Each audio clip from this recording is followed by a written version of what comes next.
Now, factors responsible for the population growth. There are various factors, बहुत से ऐसे reasons हैं जिसकी वजह से population growth responsible होती है. The growth of population depends on the number of factors. These factors can be broadly grouped into three major categories. इसको तीन मेजर कैटेगरीज में डिवाइड किया गया है फैक्टर्स को. First is physical factors, second economic factors and the third one is social and cultural factors. सबसे पहले हम लोग पढ़ेंगे फिजिकल फैक्टर्स के बारे में. Physical factors play a vital role in the density and distribution of a population. जो physical factors हैं वो बहुत ही important, vital means important, बहुत ही important role play करते हैं कोई भी population का distribution पता करने के लिए. density और distribution दोनों चीज़ें पता करने के लिए physical factors बहुत ही important role play करते हैं. These factors include landform, climate, soil among others. इसमें ये कौन कौन से फैक्टर्स होते हैं? लैंडफॉर्म मतलब जो पर्टिकुलर लैंड एरिया है वो, उस जगह का क्लाइमेट, सॉइल कैसी सॉइल है वहाँ पर, और आसपास कैसी मतलब और इन सारी लैंड के आसपास की कैसी सॉइल है, ये सब आपका फिजिकल फैक्टर्स के अंदर आता है. Though there has been a lot of improvement in technology, the patterns of population distribution all over the world continue to reflect the influence of various physical factors. Though there has been a lot of improvement, मतलब हम ये देखना चाह रहे हैं, ये हम देखते हैं कि कितना भी इम्प्रूवमेंट हो जाए टेक्नोलॉजी में, पर तब भी the patterns of population distribution all over the world continue to reflect the influence of various physical factors. चाहे कितनी भी टेक्नोलॉजी इम्प्रूव होती जाए, पर जो पॉपुलेशन डिस्ट्रीब्यूशन है पूरे वर्ल्ड का, वो हमेशा फिजिकल फैक्टर्स से बहुत ज़्यादा रिफ्लेक्ट होता है. मतलब फिजिकल फैक्टर्स हमेशा ही पॉपुलेशन डिस्ट्रीब्यूशन को अफेक्ट करते हैं. First is landforms. अब हम पहला फिजिकल फैक्टर पढ़ेंगे. The altitude and slope of the land are the main attributes that determine population density and distribution. Altitude and slope of the land. Land कैसी है, मतलब लैंड प्लेन है या फिर स्लोपिंग एरियाज़ है. स्लोपिंग एरियाज़ कहाँ पे होते हैं? माउंटेन्स में होते हैं. और प्लेन एरियाज़ कहाँ पर होते हैं?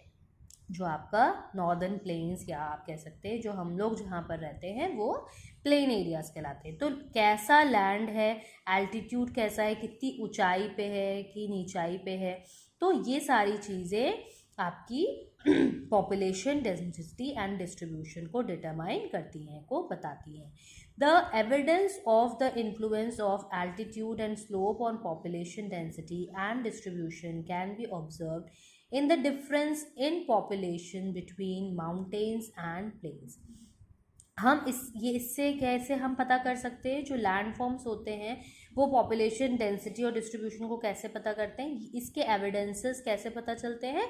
जब हम जो लैंड एरियाज़ हैं, यानी कि जो प्लेन एरियाज़ हैं और जो माउंटेन एरियाज़ हैं, वहाँ की जो पॉपुलेशन है, अगर हम उसका डिफरेंस निकालेंगे तो हम लैंडफॉर्म्स के जो लैंडफॉर्म्स किस तरीके से अफेक्ट करता है डिस्ट्रीब्यूशन को, वो हमें हेल्प करेंगे.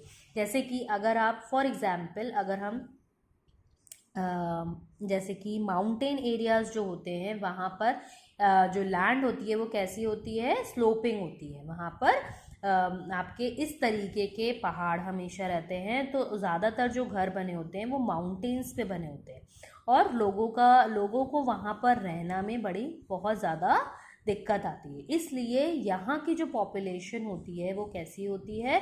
बहुत कम होती है. और अगर ऑन द अदर हैंड जो प्लेन एरियाज़ होते हैं, मतलब जो जहाँ की लैंड प्लेन होती है, वहाँ पर सारी चीज़ें बहुत ही ज़्यादा आप कह सकते हैं बिल्कुल वेल डेवलप्ड रहती हैं. वहाँ पर लोगों को कोई भी एनवायरनमेंट से, या आप कह सकते हैं जो फिज़िकल फैक्टर्स हैं उनसे कभी भी कोई प्रॉब्लम नहीं होती है. इसलिए यहाँ की जो पॉपुलेशन होती है वो बहुत अच्छी होती है. For example The Gangetic Plains are among the most densely populated areas of the world, while mountains such as Andes, Alps, and Himalayas are sparsely populated. अभी मैंने आपको यही चीज़ बताई कि जो आपके जो गैंजेटिक प्लेन्स हैं, मतलब जो गैंजेटिक प्लेन जो एरियाज़ हैं वहाँ पर जो पॉपुलेशन होती है वो डेंसली पॉपुलेटेड होती है, मतलब बहुत ज़्यादा पॉपुलेशन होती है। और अगर हम माउंटेन्स की बात करें, जो एंडेस, एल्प्स और हिमालयाज़ हैं, वहाँ की जो पॉपुलेशन होती है वो स्पार्सली पॉपुलेटेड होती है, यानी कि वहाँ की पॉपुलेशन कम होती है। Next is climate.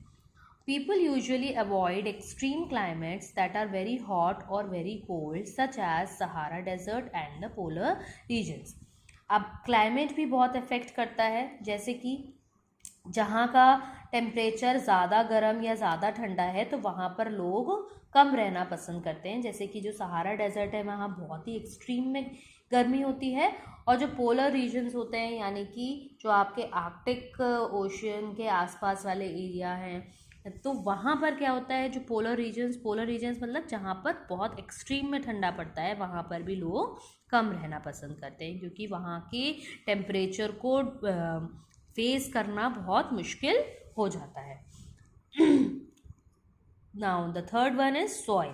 Fertile soils provide suitable land for agriculture. अगर हम कोई भी पर्सन कहीं पे भी रह रहा है तो वहाँ की जैसी सॉइल है वो उसको कैसे सूटेबल है, जैसे कि अगर लैंड एग्रीकल्चर है तो वहाँ की जो आपकी पॉपुलेशन होगी वो ज़्यादा होगी, क्योंकि लोगों को बाहर से चीज़ें नहीं खरीदनी पड़ेंगी, वो अपने अपने एरियाज़ में ही ग्रो करके उसको कंज्यूम कर सकते हैं। तो ऐसी जगह जहाँ की सॉइल अच्छी होती है, फर्टाइल होती है, वहाँ पे ज़्यादा लोग रहते हैं in comparison to other places जहाँ पे सॉइल ज़्यादा अच्छी नहीं होती है, वहाँ की जो पॉपुलेशन होती है वो कम होती है।